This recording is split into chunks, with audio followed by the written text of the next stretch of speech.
Сәлем, достар. Менің арнама қош келдіңіз. Мұнда жүректі тербейтін, өмірден алынған әсерлі әңгімелерді бірге оқимыз. Егер сізге де терең мағына, шынайы сезім, тылсым оқиғалар ұнайтын болса, дұрыс жерге келдіңіз. Арнама жазылып, қоңыраушаны басуды ұмытпаңыз. Себебі алда сізді талай қызық, жүрекке жететін оқиғалар күтеді. Қиындықтан кейінгі өмір атты әңгімені сезімге толы, жүрекке жылы әңгімені оқып беремін. Айсәуле күнделікті тірліктен шаршаған күйде терезе алдындағы орындыққа отырды. Осыдан 1 жыл бұрын бәрі басқаша еді. Күйеуі қайтыс болған күн оның өмірін екіге бөлген сәт. Шуақты күндердің орнын үнсіздік, сағыныш, жалғыздық басты. Ол өзін ұмытқандай күй кешті. Айналасындағы адамдар қолдау көрсеткенімен жүректегі бос орынды ешкім толтыра алмады. Бірақ уақыт деген емші. Айсәуле бұл үнсіздікке үйреніп те қалған. Бүгін таңертең алғаш рет күн сәулесі бетіне түскенде ол кішкентай ғана үмітті сезінді. Терең бір дем алып, күнделікті қайталанатын күннен емес, жаңа нәрсе бастағысы келді. Кешке жақын көршісі Жандос есігін қақты. Ауылға жаңа келген ұстаз. Жас, сыпайы, көп сөйлемейтін. 1-2 рет сәлемдесіп қалған. Бұл жолы бір қорап кітап әкеліпті, мектепке қажет дейді.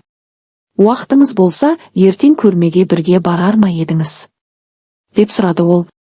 Айсәуле алғашында тосылып қалды. Бірақ ішіндегі әлдебір дауыс иә деп жауап берді. Айсәуле келесі күні таңғы шайын ішіп отырғанда айнаға ұзақ қарап қалды. Баяғыда өзі ұнатқан қызыл орамалды қайта тақты. Көзінің астындағы шаршау іздерін аздап жасырды. Ішінен, мен бүгін жай ғана көрмеге барамын. Болды деді. Бірақ жүрегі баяулап соққанымен бір түрлі толқып тұрғанын өзі де аңғарды. Жандос екеуі ауылдық кітап көрмесіне бірге барды. Жандос жол бойы көп сөйлемеді, бірақ оның әр сөзінен, көзқарасынан Айсәулеге деген бір ерекше сыйластық байқалды. Қалпыңыз бөлек екен деді ол бір сәтте. Не үшін? Деп жымиды Айсәуле. Көзқарасыңызда шаршау бар, бірақ одан да терең тіршілікке деген тырмыс бар. Бұл сөз жүрегіне тиді.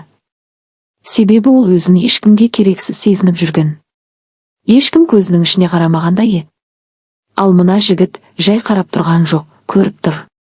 Кеш бата екеуі үйге қайтты.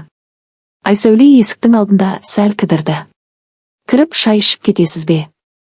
Қаласаңыз деді Жандос жай ғана. Айсәуле мен Жандос үйдің шағын залында жайғасып шай ішті.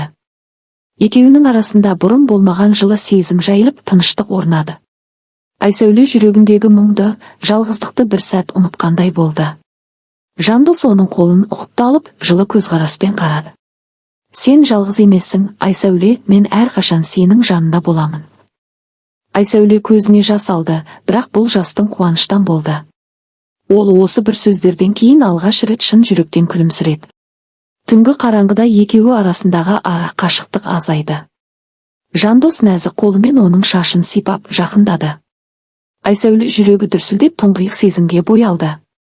Бұл алғашқы жақындық емес еді, бірақ ол ерекше шынайы сезімнен туған алғашқы қимылдар. Жандостың еріндері Айсәуленің иығына түскенде, ол өз-өзіне мүмкін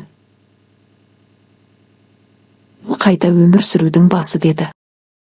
Келесі күндері Айсәуле мен Жандос арасындағы қарым-қатынас күннен күнге жақсара түсті. Олар бір-бірін түсініп бірге болудың мәнін ашып жатты. Жандостың әрбір назды сөзі, нәзік қозғалысы Айсәулені еріксіз баурап алды. Бір кеште, үйдің жарығы сөнгенде, Айсәуле мен Жандос бір-біріне жақындап, жан-жақты сырларын ашты. Түннің тыныштығында олардың жүрегі бір ырғақпен соқты. Жандос оның иығына басын тіреп, сұлулық пен сенімділікке толы көздерімен қарады. Сенің жанында болғанда ғана мен өзімді толық адам сезінемін. Айсәуле де сезімін жасырмады, қолымен Жандостың бетіне жеңіл тиіп, жүрегіндегі жылуды жеткізгісі келді. Осыдан кейінгі жақындықтары бұрынғыдан да терең әрі шынайы болды.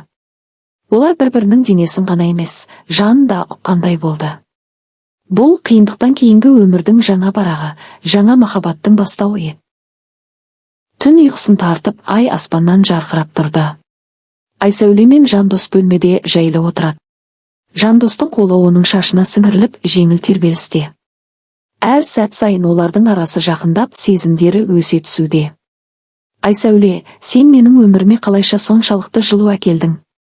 Деді Жандос нәзік үнмен. Айсәуле күлімдеп жауап берді. Мен де өзімді сенің қасыңда қауіпсіз сезінемін. Қиындықтар артта қалды. Енді біз бірге болсақ, бәрі жақсы болады. Жандос оның ернін жеңіл сипап, ішкі сезімдерінің шексіздігін білдірді. Бірге түскен күннің әр сәті, әр ұйықтап оянған таңдары олар үшін ерекше болды. Келесі сәтте, түннің тыныштығын бұзып, олар бір-біріне жан-жақты жақындап, шынайы аймаласу мен махаббаттың тәттілігін сезінді. Жан тәнімен үйлескен бұл сәттер өмірлерін мәңгілікке өзгертті. Бұл олардың қиындықтан кейінгі шынайы өмірінің бастамасы, жаңа махаббат пен бақыттың жарқын жұлдызы. Таңның алғашқы сәулелері Айсәуленің терезесінен жайлап түсіп, бөлмені жылытып жіберді. Ол көзін ашқанда, Жандостың тыныш ұйықтап жатқанын көрді. Жүрегі мейірімге толды. Ол оянып, оның жанында отырып, қолын ұстады. Барлық қиындық артта қалды, енді тек бақыт бар деп ойлады. Күн бойы олар бірге отырып, өткеннің ауыртпалықтарын ұмытып, болашаққа бірге жоспар құрды. Айсәуле Жандостың құшағында өзін қауіпсіз және сүйікті сезінді. Кешке қарай олар бірге отырып, бір-біріне деген сезімдерін ашық білдірді. Жандос Айсәулеге деген махаббатын әнмен жеткізіп, оның жүрегін тербетті. Түнгі аймаласулар да бұрынғыдан ерекше болды, оларда махаббат және сенім жалғап тұрды. Әрбір қарапайым сәт оларға өмірдің мәнін түсіндіріп берді. Осылайша жаңа өмір басталды, қиындықтан кейінгі үміт пен махаббаттың шынайы ертегісі. Күндер өтіп, Айсәуле мен Жандостың арасындағы байланыс күннен күнге нығайып жатты. Олар бір-бірін тек сүйіп қана қоймай, ішкі дүниесін, қорқынышын, армандарын бөлісетін досқа айналды. Бірақ кейде өткеннің сұлбалары қайта оралып, екеуіне сынақтар келтірді. Айсәуле өзіне сенімсіздік пен қорқынышты жеңе алмай, Жандостың жанында әлсіздігін көрсетуден қашатын. Жандос болса, оның әрбір көңіл күйін түсініп, сабырлы әрі мейірімді болуға тырысты. Ол сүйіктісінің жанын ашып, махаббатпен емдеді. Түнгі тыныштықта, жастық шақтың қызу сезіміндей, олар қайта-қайта табысып, сүйіспеншілік пен шынайылықты бірге сезінді. Қолдары байланып, көздеріне қарап, барлық қиындық артта деп уәде берді. Бұл қатынас бұрынғы жаралар мен кешірімдердің тоғысы, жаңа өмірге ашылған есік еді. Айсәуле мен Жандос үшін түнгі сәттер ерекше мағынаға ие болды. Бір-бірінің құшағында тыныштық пен сенімділік тапты. Жандос Айсәуленің шашынан сипап, жылы сөздермен жанын жылтып отырды. Сен менің өмірімсің, деді ол, көзін терең түсіріп. Айсәуле көңілі толқығанымен жүрегі дүрсілдеп, оның жанында өз-өзін еркін сезінді. Олар бір-біріне деген шынайы махаббаттың тәтті, ащы дәмін бірге татты. Жандос оның иығына қолын қойып, әдемі армандар туралы әңгіме қозғады. Бұл әңгімелер оларды бір-біріне одан да жақындатты. Түннің тыныштығында олардың денелері бір-бірін іздеп, нәзік аймаласу басталды. Әр қозғалыс сенім мен құмарлықтың көрінісі. Айсәуле алғаш рет өмірінде шынайы тыныштық пен бақытты сезінді. Олар үшін бұл тек махаббат қана емес, өмірдің жаңа кезеңінің бастауы еді. Күн батудан кейінгі алғашқы сәулелер Айсәуленің терезесінен сырғып кірді. Жандос оның қасында тыныш жатып, ұйқысын күзетіп тұрды.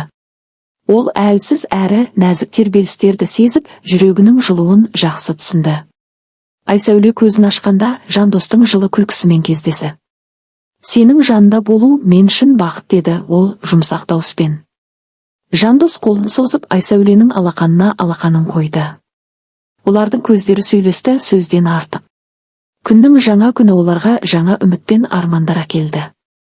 Түнгі сәттерде оянған махаббат енді күнделікті өмірге айналатын болды. Олар бірге өмірдің қиындықтарын жеңіп, бақытты болуға уәде берді.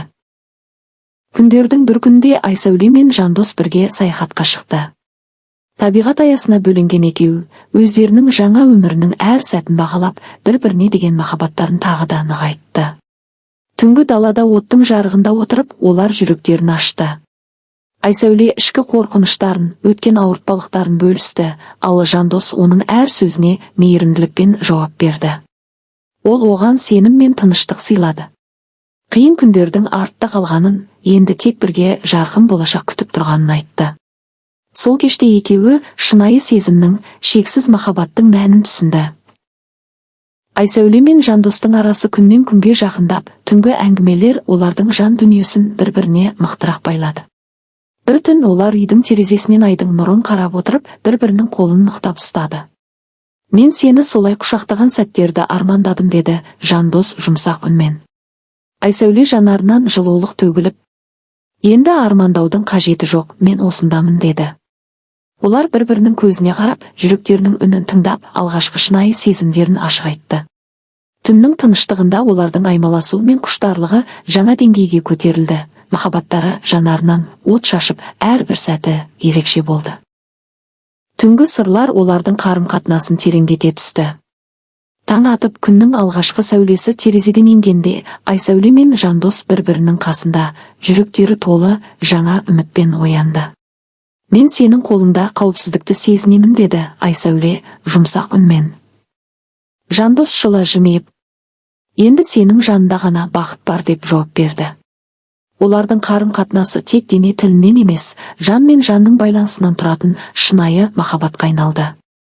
Күн ұзаған сайын олар бірге күлді, бірге армандады, бірге өмір сүрудің әр сәтін қадірлеп, өткеннің ауыртпалығын артқа тастады. Күннің шуағы бөлмеге жылу мен жайлылық әкелді. Айсәуле мен Жандостың арасында тек дене ғана емес, рухани жақындықта нығайып жатты.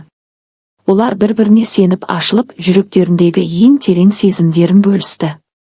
Түнгі ай астында, жұмсақ жастықтар арасында, олардың денелері үйлесімділік пен құштарлықтың жаңа деңгейіне көтерілді. Бұл тек көңіл көтеру емес, шынайы сезімнің, мейірім мен қамқорлықтың көрінісі болды. Сенің жанымда мен толықпын, деді Айсәуле, ернін Жандостың иығына тигізіп. Жандос оның қолын ұстады да, біз бірге кез келген қиындықтан жеңіп шығамыз, деді нық сеніммен. Олардың махаббаты кедергілерге төтеп беретін, өмірдің барлық сынақтарына төтеп беретін күшке айналды. Осылайша Айсәуле мен Жандостың тарихы жаңа парақ ашты, шынайы, терең, әрі өзара құрмет пен сүйіспеншілікке толы. Уақыт зырғып өтті. Айсәуле мен Жандос бірге өткен әрбір күннің қадірін білді. Қиындықтар мен сынақтар оларды әлсіздетпей, керісінше, одан сайын жақындастырды. Олар бірге армандап, бірге күлді, бірге жылап, бірге күресті. Ең бастысы, бір-біріне деген сенім мен махаббатты ешқашан жоғалтпады. Бүгін Айсәуле көзін ашқанда, жанында сүйікті адамын көріп, жүрегі толы қуанышпен толды. Өмірдің талай сынақтарына қарамастан, олар бірге бақытты болды. Бұл біздің жаңа өміріміз, деді Жандос жылы күлімсіреп. Барлығы әлі алда, біз бірге жасаймыз. Айсәуле де жауап қатты. Иә, енді қиындықтардан қорықпаймыз. Біз бірге. Махаббат пен сенімнің күші ең үлкен жеңіс екені дәлелденді. Жаңа өмірге, жаңа үміттерге және шексіз мүмкіндіктерге ашық есік. Қиындықтан кейінгі өмір шынайы махаббат пен бақыттың бастауы. Сау болыңдар, достар. Бүгінгі әңгімені тыңдағандарыңызға үлкен рахмет. Егер жүрегіңізге жетсе, пікір қалдырып, өз ойыңызды бөлісіңіз, сіздің қолдауыңыз мен үшін маңызды. Арнаға жазылуды ұмытпаңыз. Келесі әңгімеде қайта қауышқанша аман болыңыз, шабытпен өмір сүріңіз.